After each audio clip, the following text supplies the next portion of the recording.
I'm Christine of coachingwithchristina.com, and today I want to share with you a tool that I rediscovered it actually while I was reading the book Think and Grow Rich. So if you haven't read the book, I highly recommend it. I'll show it to you. It's Think and Grow Rich. And if you've already read it, maybe my bringing this up will help you go back and remember this and think about it in a whole new way.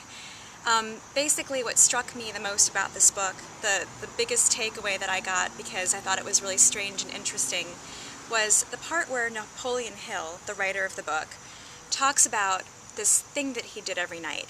He had an invisible council, and what he basically did was he imagined himself with the people that he admired. He imagined himself holding a meeting with all of the people he admired, living and dead, and speaking with them and interacting with them.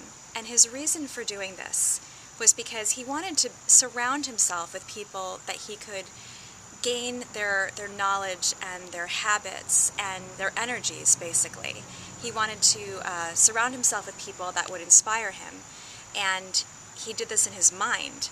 And it might sound kind of strange, but have you ever heard that saying that you are the average of the 5 people that are closest to you in your life? Well, it's true. You know, if you look around and you look at the people that are close to you, you tend to have some things in common with them.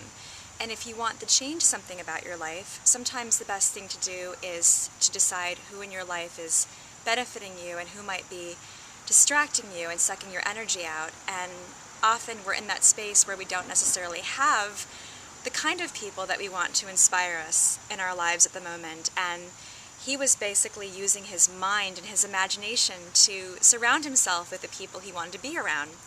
And over time, it went from, using the technique to observe their qualities to actually asking them to help him make decisions. And this is where it gets a little woo-woo.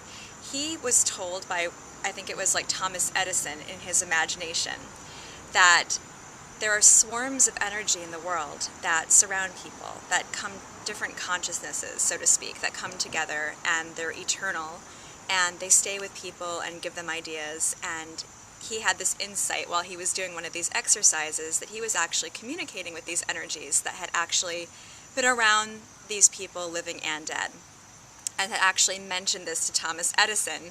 And his statement was kind of vague, but he basically said that what he was perceiving was more real than he could imagine. So I don't know what to think about that, but whether you believe that or not, I think what we can all agree on is if you are to do this exercise where you imagine yourself consulting with people that you admire, or even an ideal version of yourself, what you're basically doing is you're getting in touch with your higher self. And you are consulting with a part of you that is maybe a little bit more wise than the normal average part of ourselves that we usually make decisions from. So when I read this, I was really inspired to give it a try, and I had a decision that I needed to make. And when I started doing this, I wasn't exactly looking to make that decision using the exercise, but it ended up happening that way. And what I did was I imagined myself having a consultation with my ideal version of myself. And it was at the very end of it when I finally asked the question about what I should do. And at this point in my life, I had decided that I was going to go back to school to get some more clinical experience so I could become a licensed professional counselor. It had always been my dream when I was a little girl to be a psychologist, because that was the only way I could see myself doing what I wanted to do at that point in time. I've always wanted to work with people and help them achieve their dreams and work on their goals and help everybody that wants to work with me make their lives better. And that was what it looked like for me when I was younger. And it's only been in recent years that I've been able to develop a brand new vision of what my purpose could look like as a life coach, and work with people all over the world online using Skype, and not be in an office setting and not necessarily be working with clinical populations. And I had just started classes, and I did this consultation with my higher self based on, I was inspired by this exercise Napoleon Hill did in the book. And it was just an amazing experience. I ended up being advised by my higher self that, it really wasn't the right direction for me, and it was actually detracting me from what I really do want to pursue, which is my life coaching business and centering it online and being able to work with more people all over the world.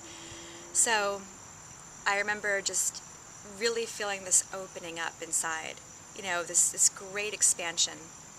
And it was really confusing because at first I had felt that way about going back to school and taking more classes. I had originally felt that expansion, and I had to really tease it out, really, try to figure out what that meant, because there's this technique that I really love where for every decision you make, you ask yourself, does it make your heart expand or contract?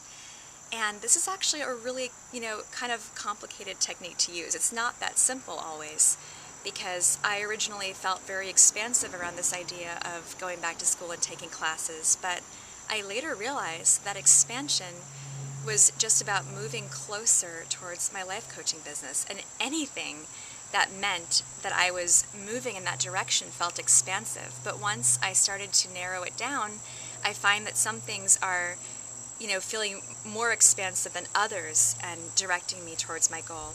So I hope this is helpful for you. I hope that this makes you think about some other ways that you can make decisions and use your imagination to get in touch with your higher self.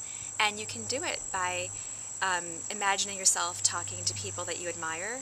It could be people you know or people you haven't met yet. And there's always a way to bring that kind of wisdom into your life, even if you don't really have a lot of people in your life that are supportive and that have the qualities that you admire.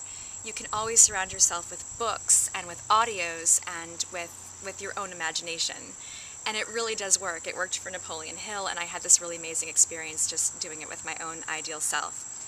So I hope this has been helpful. Please leave a comment if you've ever tried this or if you are going to try it and you have any other creative ideas for how this technique can be used. And if you're not already signed up for my newsletter, please go ahead and do that. I have a really amazing free ebook that I'd love to share with you, and it's a great way for us to stay connected. Bye.